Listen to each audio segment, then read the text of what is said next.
Despite advances in medicine, cancer remains one of the most frightening diagnoses patients can receive. What makes it so difficult to cure is that it's not one illness, but a family of over 100 diseases occurring in different types of cells. And one type of cancer has the unfortunate distinction of afflicting children more than any other type. This is leukemia, a cancer that begins in stem cells found in the bone marrow. A stem cell is a bit like an infant, undeveloped, but possessing great potential. Many stem cells specialize and become cells of organs like the liver, brain, and heart. But in some tissues, they can continue to divide into new stem cells throughout development and into adulthood in order to frequently generate new cells and keep up with the body's needs.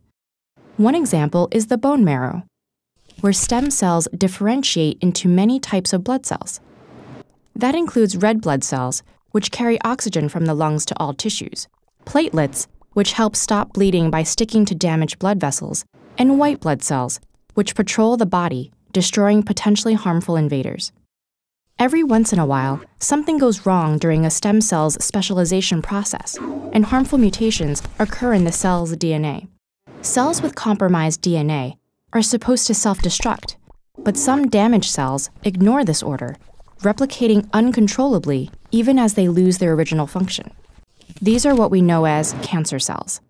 It is not yet clear why leukemia is the most common childhood cancer, but one contributing factor may be that leukemias are often caused by just one or two DNA modifications, while most cancers require many of them, allowing leukemias to arise faster than other types of cancer.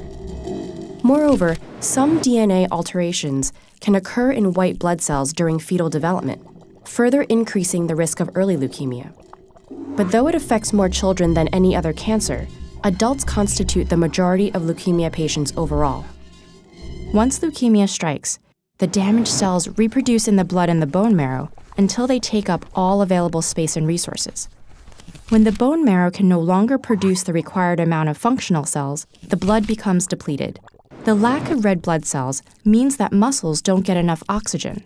The reduced number of platelets is not sufficient to repair wounds, and the dearth of functional white blood cells impairs the immune system, increasing the risk of infections.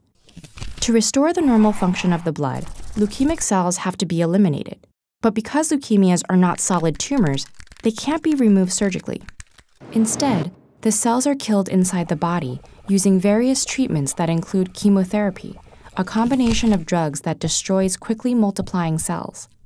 Unfortunately, this has the side effect of killing healthy cells such as those found in hair follicles or intestines. And in some cases, the dosage required is so high that it kills all cells in the bone marrow, including stem cells. When this happens, the body is no longer able to create new blood cells on its own. Fortunately, outside help can come in the form of stem cells from the bone marrow of a donor. Once transplanted into the patient, they rapidly repopulate the bone marrow and the blood. However, bone marrow transplants are a complicated process requiring antigen compatibility between the donor and recipient to keep the transplanted cells from attacking the patient's own cells as foreign bodies. Unlike with blood transplants, there are thousands of HLA types, and even siblings and close relatives may not have compatible bone marrow.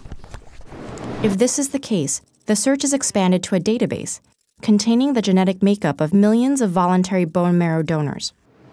The more potential donors there are, the more patients' lives can be saved through successful transplants. Leukemia may be a frightening disease, but there is strength and hope in numbers.